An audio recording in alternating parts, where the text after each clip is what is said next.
Good morning student, Nanda Niketan के online video classes में join हो जाइए। आज मैं आपको सोशल प्रैक्टिकल लाइफ का chapter 4 growing up as by boys and girl, मतलब लड़के और लड़कियों की तरह किस तरह बड़े होते हैं उसको बताया है, उसके बारे में इस चैप्टर में है। बीइंग अ बॉय और girl is an important part of one identity, मतलब एक लड़का और लड़की की तरह बड़ा होना एक बहुत बड़ी आइडेंटिटी है।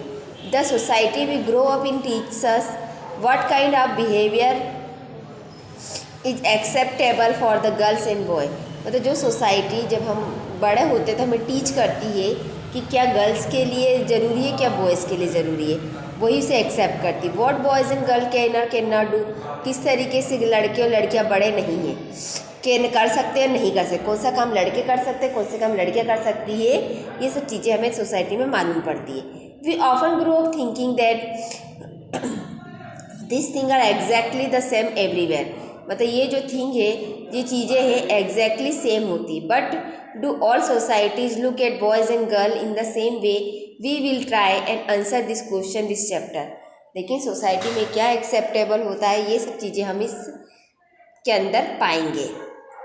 We will try and answer this question, हम इस चैप्टर में से इस क्वेश्चन को आंसर को देखेंगे।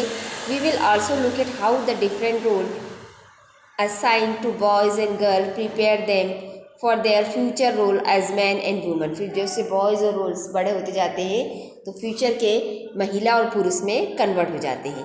We will learn that most society value man and woman differently, हम जानते हैं कि मैन और वुमन की जो भी सोसाइटी होती है डिफरेंट होती है। The roles woman play and work they do usually valued less than the roles men play and work they do, मतलब वो जो रोल होता है जो वुमेन्स प्ले करती है और जो यूजली वर्क करती है वो वैल्यू लेस होता है, मतलब उसकी कोई कीमत नहीं रहती है। This chapter will also examine how equality inequality between the man and women imagine area of work, हम देखते हैं कि इस चैप्टर में हम और ये भी पढ़ेंगे कि उन दोनों के वर्क में कार्य में भिन्नता होती है, उनको निगलेक्ट किया जाता है हमेशा वुमेन के कार्य को। Growing up in Samoa in 1920, the Samoan island, कौन सा एक सामोन आइसलैंड था, ajar part of the large group of small island of southern part of the pacific ocean, ये एक छोटा सा आइसलैंड था साउथर्न पार्ट का पैसिफिक ओशन का। In the 1920s according research report on Samoan society children did not go to school, मतलब इसमें 1920 में यहाँ के बच्चे स्कूल नहीं जाते थे। They learn many things such as how to take care of children और do household work from older children and from adult, वो क्या क्या चीज़ें सीखते थे, किस तरीके से बच्चों की केयर करते हैं, किस तरीके से घर का काम करते हैं और किस तरह दूसरे बच्चे संभाले जाते हैं जो उससे छोटे होते हैं। Fishing was very important activity on the island, इसमें जो मछुआरा मच्छी पकड़ना आता है, मछली पालन होता है, वो इसकी इम्पोर्टेंट एक्टिविटी होती है आइसलैंड की। Young people therefore learn to undertake long fishing expeditions, जो यंग पीपल होते हैं वो क्या करते हैं, फिशिंग करते हैं। But they learn this thing they are different part of their childhood, पर ये सब चीज़ें वो विभिन्न तरीके से बचपन में सीखते हैं। As soon as babies could walk their mother or other adult no longer look after them, मतलब जैसे जैसे बच्चा बड़ा होता जाता है उनकी मम्मी और बड़े उनके बच्चों की देख रेख नहीं कर पाते थे। Older children often as young as 5 year old, जो बड़े बच्चे होते जिनका ईयर कितने साल के होते थे, 5 साल के होते थे, टुक ओवर दिस रिस्पॉन्सिबिलिटी, मतलब जो 5 साल के बच्चे होते थे वही अपने छोटे भाई बहन को देखते थे, इसकी संभालते थे। Both boys and girl look after their younger sibling, मतलब जो बॉयज़ और गर्ल होते हैं वो अपने छोटे भाई बहन को देखते थे। But by the time the boy was about 9 years old he join the older boys learning outdoor job like fishing and planting coconut. अब जैसे जैसे बच्चे बड़े होंगे, जैसे कि बच्चा कोई 9 साल का हो गया, 9 ईयर का हो गया, तो बच्चा फिर दूसरे बड़े बाहर जाने लग जाता है, फिशिंग करने लग जाता है और क्या करने लग जाता है, नारियल के पेड़ उगाने लग जाता है, प्लांटेशन करने लग जाता है, नारियल की खेती करने लग जाता है। और do adult for an adult till they were teenager, जब तक वो टीनेज में नहीं पहुंच जाता। But once they become teenagers they had much more freedom, पर जैसे से टीनेज में आ जाता, 18 साल का हो जाता, उसको ज़्यादा फ्रीडम मिल जाती है। आफ्टर द एज ऑफ 14 और सो, जब वो 14 या 14 से ज़्यादा साल का हो जाता है, 14 या 14 से ज़्यादा साल का हो जाता है, girls also went on fishing trip. तो गर्ल्स भी कहाँ चली जाती, फिशिंग ट्रिप पे चली जाती। Work in the plantation, plantation करने लगे थे। Learn how to weave basket, basket कैसे बुनते वो। कुकिंग कैसे होती है, special cooking. House where boys were suppose to do most work while girl help with the preparation, मतलब बॉयज़ भी उसके साथ हेल्प करते हैं। ये जो आइसलैंड था उसमें बॉयज़ तो बाहर जाते लेकिन गर्ल्स भी कुछ काम करते थे, उसमें बॉयज़ हेल्प करते थे। ग्रोइंग अप मेल इन मध्य प्रदेश इन 1960, 1920 में ये था सामा में। अब 1960 में क्या होता है, मेल जो मध्य प्रदेश में बड़े होते। The following is adapted from the account of experience अब being in small town Madhya Pradesh इन 1960। अब 1960 में एक छोटे से अपन मध्य प्रदेश के उसको देखें। From class 6 onward boys and girl went to separate school. Class 6 में जो बॉयज़ एंड गर्ल्स था सेपरेट स्कूल में गए। The girls school was design very differentially from boys school. Girls school में क्या हो गया, डिज़ाइन हो गया very differentially from the boys school.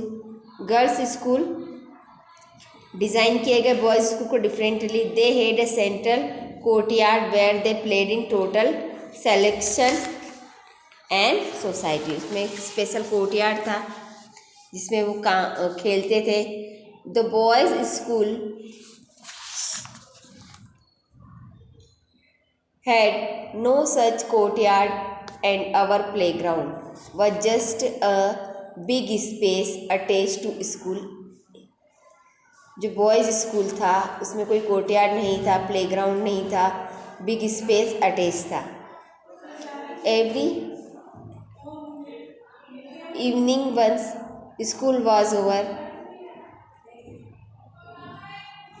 जो शाम को क्या हुआ, स्कूल बंद हो गया। The boys watch us 100 of school and girls crowded narrow street. ख़त्म हो जाता है स्कूल तो जो आपको बहुत सारे बॉयज़ का देखेंगे, गर्ल्स और बॉयज़ की बहुत सारी भीड़ दिखती थी सड़कों पर। As their girls walked on street they looked so purposefully they was unlike boys who used to streeted place to stand arounding ideas. जो बॉयज़ थे, गर्ल्स जो थी वो सीधे अपने घर जाती थी, लेकिन बॉयज़ जो रहते थे वो सड़क पर झुंड बना के खड़े रहते थे, ट्राई करते थे, प्ले करते थे। Try to trick their bicycle, उनकी बाइसिकल से ट्रिक करते थे। For the girls the street was simple a place to get straight home, वो सीधे अपने घर जाती थी। The girls always were in group perhaps because they also carried fears of being teased और अटैक। उसमें जो गर्ल्स हमेशा ग्रुप में ही जाती थी क्योंकि उन्हें डर लगता था कि कोई उन्हें टीज नहीं करे, कोई उन्हें अटैक नहीं करे, मतलब कोई उन्हें छेड़े छाड़े नहीं करे, ठीक है ना। गर्ल्स हमेशा डरती रहती थी। आफ्टर रीडिंग द 2 एग्जाम्पल, अब हमने 2 एग्जाम्पल पढ़े। We realise that there are many different ways the growing up, हम देखते हैं कि बहुत सारे डिफरेंट वे में we realize that there are many different ways of growing up, हम बहुत तरीके से ऊपर बढ़े। often we think that there is only one way in while children grow up, this is because we are most familiar with our own experience। हम इसमें 2 example पढ़े तो हमने क्या रियलाइज़ किया कि बहुत सारे डिफरेंट वे में दोनों आगे बढ़ते, because we are most familiar with, हमारे खुद का एक्सपीरियंसेस भी है। If you talk to the elder in our family we will see their childhood were problem where different from us, क्योंकि हम बचपन से ही सब सीखते हैं कि गर्ल्स को क्या करना है, बॉयज़ को क्या करना है। We also realise that society make clear distinction between boys and girl, हमें दिखता है कि दोनों के बीच में क्या डिफरेंस है। दिस बिगन्स फ्रॉम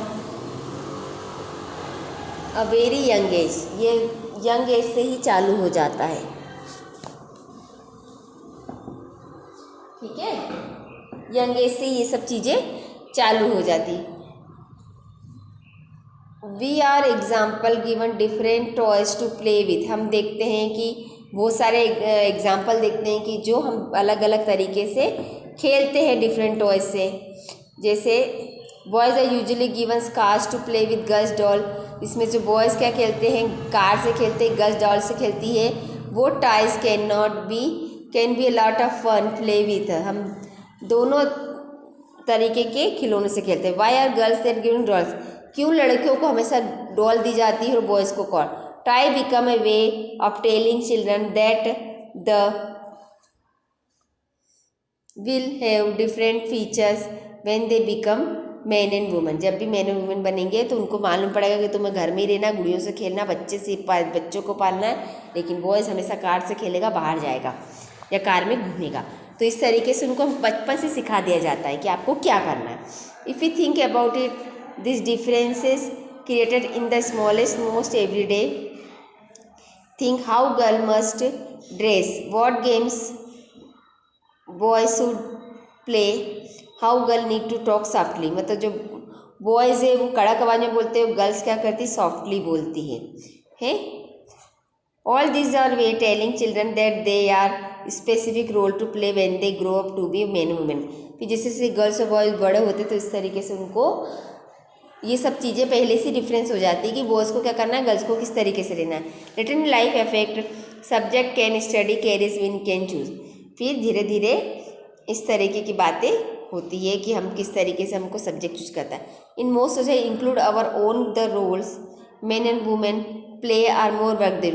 इसके साथ फिर जिससे से बड़े होते हैं तो मैन और वुमेन अलग अलग वर्क करते हैं। आर नॉट वैल्यूड इक्वली, जिसकी इक्वली वैल्यू नहीं होती। Man and women do not have the same status, उनका कोई स्टेटस भी सेम नहीं रहता। Let us look at how this difference exist work done by man and women. फिर जैसे जैसे इन दोनों की जो भिन्नता होती है वो आगे बढ़ते जाते हैं कि जैसे हमें क्या करना है, बॉयज़ हमेशा झुंड बना के रहेगा, हमेशा बाहर जाएगा, लेकिन लड़कियों को सीधे घर आना है, लड़कियों को सीधे सॉफ्टली बोलना है, इस तरीके से उसे घर की देख रेख करना है। तो ये जैसे जैसे लड़के लड़की बड़े होते हैं तो बचपन से इनको मालूम था कि हमें ये करना है, जैसे मैन और वुमन बनते हैं तो फिर वो उसी तरीके से काम करते हैं। My mothers does not work, मेरी मम्मी काम नहीं करती। माँ we are going on school exhibition Rosie mummy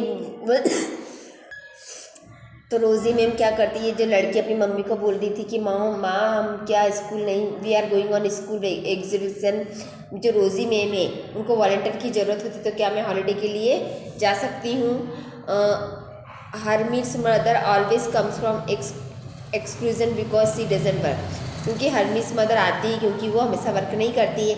सोनेल, how can you say that you know that Jaspreet aunty is up at 5 AM every doing all work. मतलब जो वो लड़की क्या बोल रही कि आप तो बाहर काम पे जाती लेकिन उसकी मम्मी काम पे नहीं जाती तो फ्री है, तो वो क्या बोलती है उसकी मम्मी उसको कि तुम कैसे कह सकती कि वो फ्री है, वो 5 बजे सुबह उठती है, वो सारा काम घर का करती है।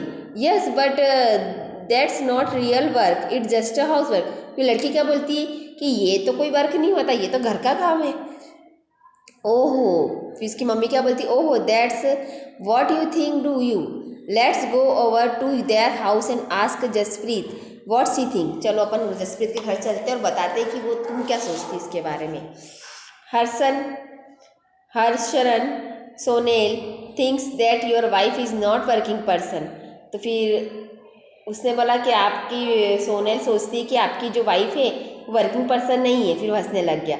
But isn't that correct aunty, my mother is housewife she does not work. फिर उसने बोला कि सही तो बात है कि मेरी मम्मी हाउस वाइफ है लेकिन घर का काम ही करती, बाहर तो नहीं जाती। Then Jaspreet, why don't you just relax and let them manage everything for change. Great idea, okay I will go and instruct him. तो चलो अपन कैसा करते कि हम काम मत करो तुम घर का।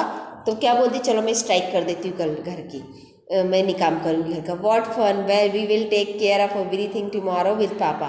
तो चलो बेटा कल तुमको सब कुछ पापा करके देंगे, मम्मी ने बोला उसकी। और तो उसके पापा क्या बोलता, oh god look at the time when my breakfast, why aren't the children ready. Next morning क्या हो गया, उसका जो पापा है वो चिल्लाने लगे, बोले मेरा खाना तैयार नहीं हुआ, नाश्ता तैयार नहीं हुआ, मेरे बच्चे स्कूल नहीं गए, क्यों बच्चे स्कूल नहीं जा रहे। How would I know, I am on strike remember, beside Mangala has also taken leave today. मतलब तुमको मालूम है ना मैं तो आज छुट्टी पे हूँ, स्ट्राइक पे हूँ। मंगला जो घर की नौकरानी वो भी आज स्ट्राइक पे हो गई। ओहो that's the school bus, I will have to drop them in a car. School bus भी चली गई, अब मैं उसे कार में छोड़ूंगा। Hurry hurry and the ask her miss switch on the pump, चलो जल्दी से पंप का स्विच चालू करो, मोटर पंप का। मतलब इनने स्ट्राइक कर दी इसकी मम्मी ने कि मैं काम नहीं करूँगी अब। हाउस वाइफ की कोई वैल्यू नहीं थी ना इसलिए। But what about the kid lunch box, oh forget about that. उसने बोला कि चलो तुम जा तो रहे, तुमको कार में छोड़ देंगे पापा, लेकिन लंच बॉक्स कहाँ है बच्चों का। तो उसने बोला ओ बाय गॉड मैं तुम भूल गया। I give you some money just buy something, canteen में से कुछ खा लेना, me already gave us money for that, मैं तुम्हें पैसे दे दूँगा। डिंग डिंग, फिर शाम को 6 बजे। I am exhausted, how some tea, oh I forgot I will make some. मतलब चलो मैं थका आ रहा हूँ तो मुझे चाय बना के पिलाओ। फिर उसको क्या बोला, रहे मुझे याद आया तुम तो क्या हो छुट्टी पे हो, मैं ठीक है मैं ही चाय बना लेता हूँ। The house look like was hit my hurricane, did you expect I remain is exactly the same condition in which you left off this morning dear। मतलब अरे घर तो इतना गंदा पड़ा है। तो उसने बोला मैं तो जैसे सुबह छोड़ के गया था वैसे ही मेरा घर है, मतलब गंदा संदा सब बिखरा पड़ा था। हरमित वेयर ऑन अर्थ और द टी लीव्स, मतलब यह जमीन पे चाय की पत्ती क्या कर रही। He I wonder if they still believe I don't work and how I have remind that them that chacha ji and chacha ji are coming dinner. Oh उसने बोला अरे मैं तो भूल ही गई कि चाचा और चाची डिनर पे आने वाले। अब देखो क्या होता है, मतलब उसकी मम्मी जो थी स्ट्राइक पे चली गई बच्चे की, तो उसके पापा को सारा काम करना पड़ा। क्योंकि हम हाउस वाइफ की कोई वैल्यू नहीं करते, घर के काम की कोई वैल्यू नहीं करते। तो आज के लिए इतना ही, बाकी का चैप्टर मैं आपको कल रीड कराऊँगी।